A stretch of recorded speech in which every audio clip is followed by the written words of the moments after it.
এটা নিশ্চয় কোনো ইবনে আদমের কাজ হবে।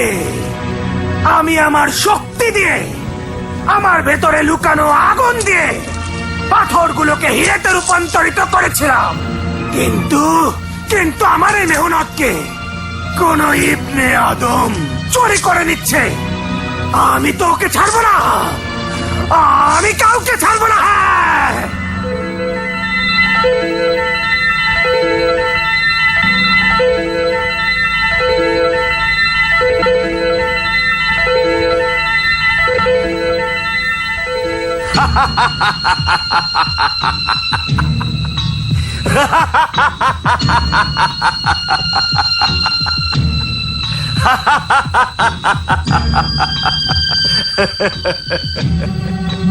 এটা কাচের টুকরা নয় হে, হীরা। এটা হীরা।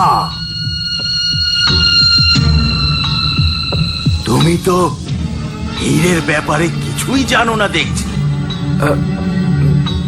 কোনদিন আমি হীরের জায়গায় হীরের দামে তোমাকে কাচের টুকরোও দিয়ে দিতে পারি।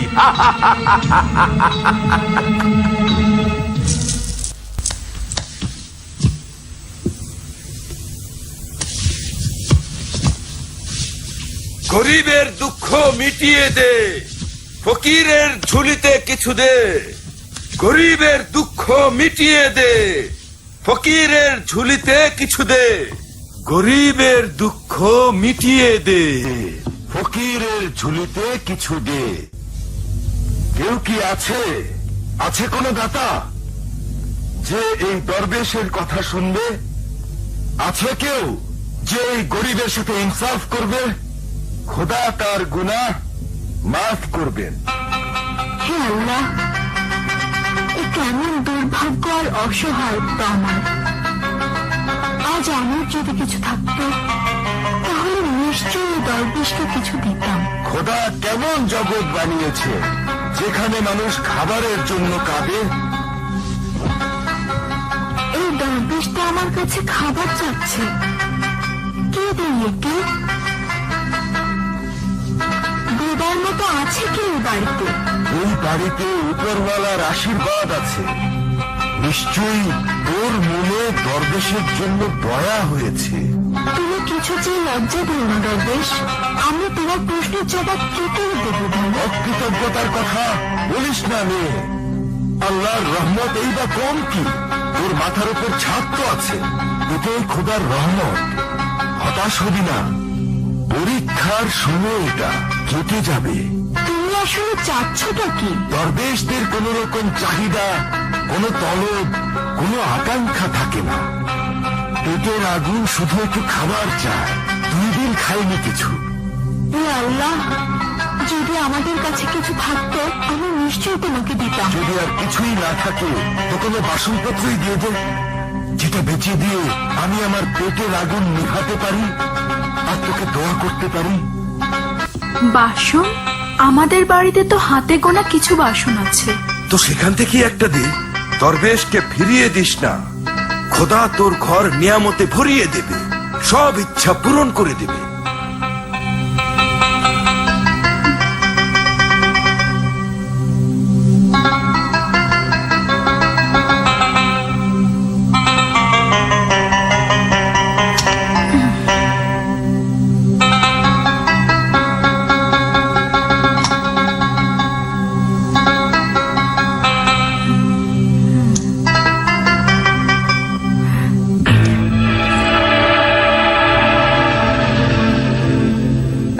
এই নাও দরবেশ, এই মাটির পাত্রটা বেকার পড়েছিল, হয়তো তোমার কোনো কাজে আসবে। তুই এই দরবেশকে তার পেটের আগুন নেভানোর ব্যবস্থা করে দিয়েছিস। খোদা তোকে এই নেকের প্রতিদান দেবে নিশ্চয়ই। খোদা তোকে জাহান্নামের আগুন থেকে বাঁচাবে। তোর ঘরে রহমত আর নিয়ামতের বৃষ্টি হবে। তোর ঘরে রহমত আর নিয়ামতের বৃষ্টি হবে। তোর নেকি তোর কাজে লাগবে। তোর নেকি তোর কাজে লাগবে। তোর নেকি তোর কাজে লাগবে।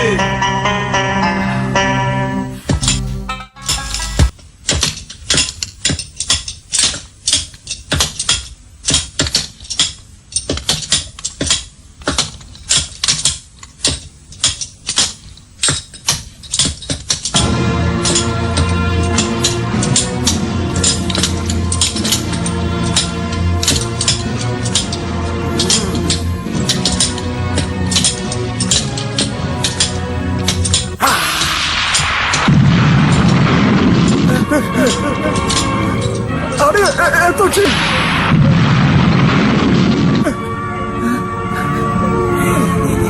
আরে সবাইকে পালাতে বলো। চলো, পালাই, পালাই, পালাই, পালাই, পালাও, চলো সবাই।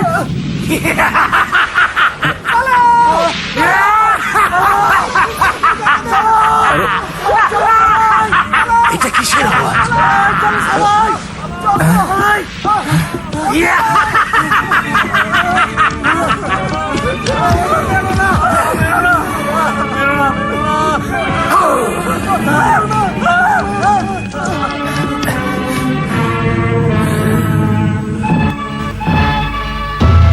এই কে তুমি? এমন ঝামেলা করছো কেন?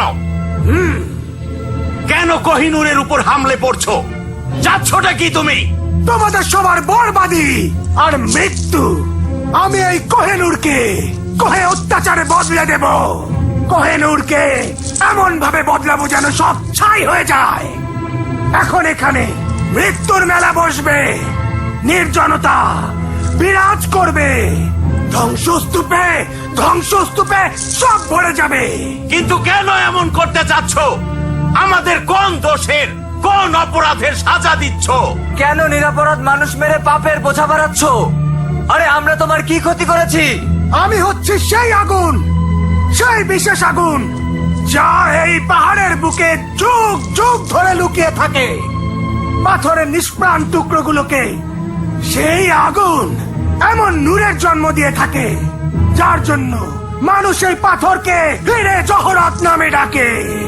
আমি নিজের তাপ, নিজের আগুন, নিজের উষ্ণতা, নিজের ক্ষমতা দিয়ে এই পাথরগুলোকে হিরে বানাই। আর এই কানা আব্দুল এসে সেসব এখান থেকে চুরি করে নিয়ে যায়। আজ এতদিন পর আমার ভেতরে রাগ জন্মেছে, ক্ষোভ জেগেছে। আমি এই আব্দুল আর ওর সাথীদেরকে ছাড়ব না। আব্দুল অপরাধী, মৃত্যুদণ্ডের যোগ্য। বলার জন্য তৈরি হয়ে যা। এই হীরের সওদাগর, আমি তোর মৃত্যুর সওদা করতে এসেছি। জীবন নিয়ে নেব আর মৃত্যু দিয়ে যাব।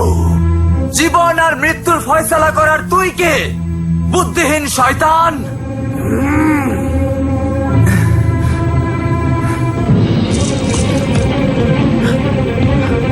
আরে পালাও, পালাও!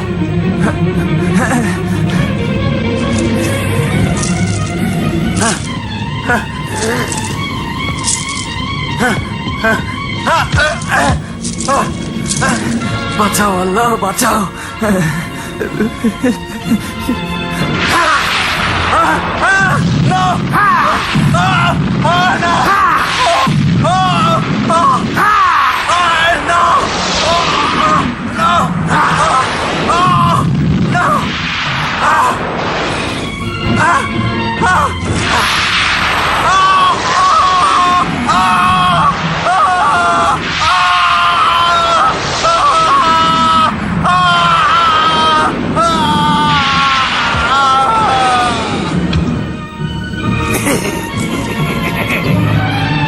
হে আল্লাহ, আমাকে তুমি কোন পাপের শাস্তি দিচ্ছ এসব আল্লাহ? তুমি আবার কেমন পরীক্ষা নিচ্ছ এসব আল্লাহ? এই আব্দুলই তো আমার জীবনের শেষ ভরসা ছিল। এখন ওর মৃত্যুর জন্য কাঁদবো নাকি আমার 1000 দিনার বরবাদ হয়ে যাবার জন্য বুক চাপড়াবো? আল্লাহ, আল্লাহ।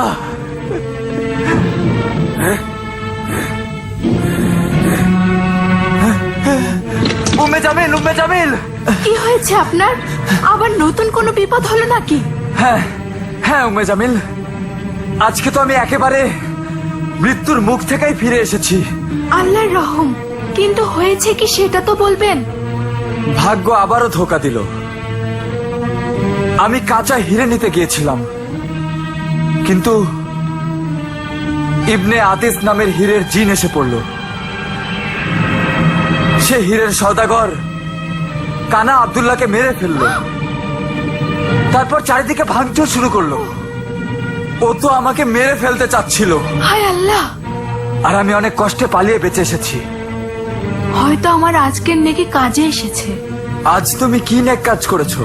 আজ বাড়িতে এক ফকির এসেছিল, তাকে দেওয়ার মতো কিছুই ছিল না ঘরে, তাই আমি তাকে ছাই রাখার পুরনো ঘোড়াটা দিয়ে দিয়েছি। হায় আল্লাহ, কোন ঘোড়াটা?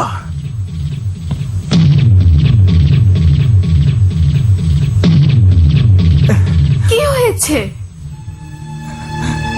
কি হয়নি বলো? আমি 1000 দিনার এই ঘোড়াতেই সাবধানে লুকিয়ে রেখেছিলাম, শুধু তোমাকে জানাতে ভুলে গিয়েছিলাম। তবে তো এই নেকিতে অনেক খরচ হয়ে গেল। এদিকে 1000 দিনার ওই ঘোড়ার সাথে চলে গেল, আর ওদিকে আব্দুলের জানের সাথে সাথে 1000 দিনারও আমার হাত থেকে গেল, যা আমি কাঁচা হীরার জন্য ওকে অগ্রিম দিয়ে এসেছিলাম। মনে হচ্ছে দারিদ্র আর অসহায়ত্ব আমাদের কপালে চিরকালের জন্য লেখা হয়েছে। হ্যাঁ বেগম, মানুষ যতই চেষ্টা করুক কিন্তু না সময়ের আগে যেতে পারে আর না ভাগ্যের অধিক কিছু পেতে পারে। কিন্তু সাদ আর সাদেরিকে কি জবাব দেবে? ওরা কি তোমার কথায় বিশ্বাস করবে? আমিও তো এটাই ভাবছি বেগম, যে সাদ আর সাদেরি আমাকে আবারও মিথ্যুক আর অকর্মা ভাববে। দৌলত ওদের গেল আর ইজ্জত আমার যাবে। তুমি মিথ্যুক, তুমি অকর্মা, তুমি ধোঁকাবাজ লোক। আমরা তোমাকে মেহনতি আর ইমানদার মানুষ ভেবেছিলাম, কিন্তু সেটা আমাদের ভুল ছিল। খোঁজি আমাদের ভুল খবর এনে দিয়েছিল। মালিক, আমাকে বিশ্বাস করুন, আমি মিথ্যুকও না অকর্মাও না। আমি অর্থের লোভে মিথ্যা বলছি না। আমার কাছে অর্থের চেয়ে ঈমান বেশি দামি। এই তোমার ইমানের নমুনা? তুমি যে আমাদের একের পর এক কাহিনী শুনিয়ে যাচ্ছ। প্রথমে বললে 1000 দিনার সহ পাগড়ি নিয়ে চলে গেছে, আর এখন বলছো দিনার দিয়ে ভরা ঘোড়া ফকিরকে দিয়ে দিয়েছো। সত্যিটা কি বলো? বলো সত্যিটা কি? কোথায় লুকিয়ে রেখেছো ওই 4000 দিনার? জবাব দাও। আমি দিনার লুকাইনি। তুমি এভাবে মানবে না। মনে হচ্ছে আমরা তোমাকে আমাদের আসল রূপ না দেখালে তুমি তোমার সত্যিটা আমাদের বলবে না। আসল রূপ? হ্যাঁ, আসল রূপ। তুমি তো জানো না আমরা আসলে জিন। জিন, দেখো আমাদের আসল রূপ, দেখো।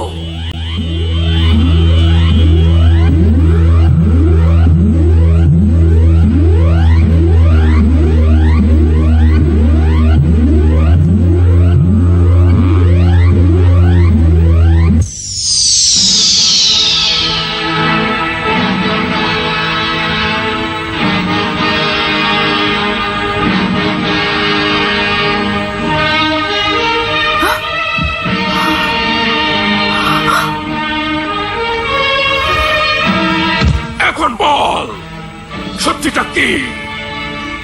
কি করেছিস তুই ওই 4000 দিনার দিয়ে? আমি আমার বাচ্চাদের কসম খেয়ে বলছি, আমি একটা দিনারও কোথাও সরাইনি। কেন নিজের বাচ্চাদের মিথ্যে কসম খাচ্ছিস? নিজের বাচ্চার মিথ্যে কসম খাওয়ার বদলে আমি মনে করি আমার মরে যাওয়া ভালো। তাদেরই ও যা বলছে সব সত্যি। কোনো বাপ তার সন্তান নিয়ে মিথ্যা কসম করতে পারে না। আমার এখনো বিশ্বাস হচ্ছে না। কিন্তু আমি হাসানকে সম্পূর্ণ বিশ্বাস করি। আর এখন জলদি তুমিও ওর উপর ভরসা করতে শুরু করবে। হ্যাঁ।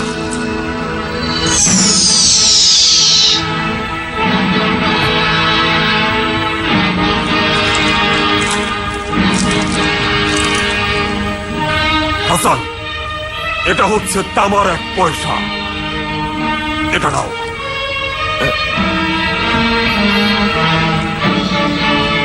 এটা একটা সাধারণ তামার পয়সা। যে লোক 4000 দিনার দিয়ে কিছু করতে পারলো না, সে শুধু একটা তামার পয়সা দিয়ে কি করবে? মানুষের করা না করায় কিছু আসে যায় না। যা কিছু করার হয় তা ভাগ্যের হাতে। আনন্দ আর সচ্ছলতা যদি ওর ভাগ্যে লেখা থাকে, তাহলেই একটা তামার পয়সা হাসানকে গরিব থেকে আমির বানিয়ে দেবে। চলো সাদেরি।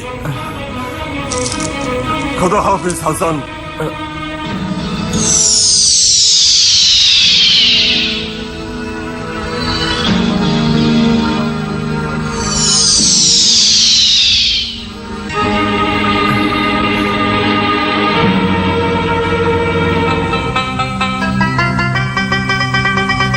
আপনি যাদের উপকারী বন্ধু বলতেন, তাদের এমন ভয়ঙ্কর রূপ দেখে তো আমি বেহুশি হয়ে গিয়েছিলাম। আর আমার হাত পা সব জমে গিয়েছিল। এমন মারাত্মক জিনদের কাছ থেকে দিনার কেন, একটা তামার পয়সাও নেওয়া উচিত না। হ্যাঁ, কিন্তু এবার তো তারা আমাকে একটা তামার পয়সাই দিয়ে গিয়েছে। এই যে, এই দেখো। সরিয়ে রাখো সব। ওই জিনেরা যখন আবার আসবে, ওদের ওই তামার পয়সা ফেরত দিয়ে দিও। ঠিকই বলেছো বেগম। তাছাড়া এই এক পয়সায় কি আর হবে? আমি খামাখাই এই পয়সাটা নিয়ে নিলাম।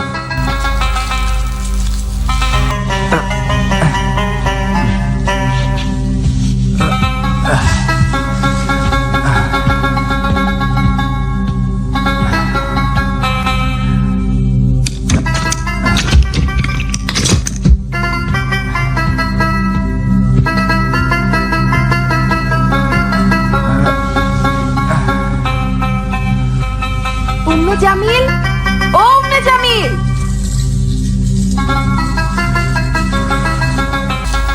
এখন এই নজরুল জেলের বউ কি নিতে এসেছে আবার? আরে রে রে রে রে, এভাবে কেন বলছো? ওরাও তো আমাদের মতোই গরিব। দরকার পড়লে আমাদের কাছে মাঝে মাঝে চাইতে আসে। এতে তুমি রাখছো কেন? চাইতে তো হয় তাদের কাছে যাদের কিছু থাকে। বেগম, গরিবই গরিবকে সাহায্য করে, না হলে কি ওই সাকিব জহুরের কাছে যেত না? আপনার সাহায্য করার স্বভাবটা যাবে না আর। আপনি এত দান করে কি পান? বেগম, দান খয়রাত করে তার বদলে কিছু পাওয়ার আশা করা ভালো কথা নয়। মুরব্বীরা তো বলেন নেকি করো আর নদীতে ফেলে দাও। নদীতে কি ফেলবে? নজরুলের তো জালই ছিঁড়ে গেছে।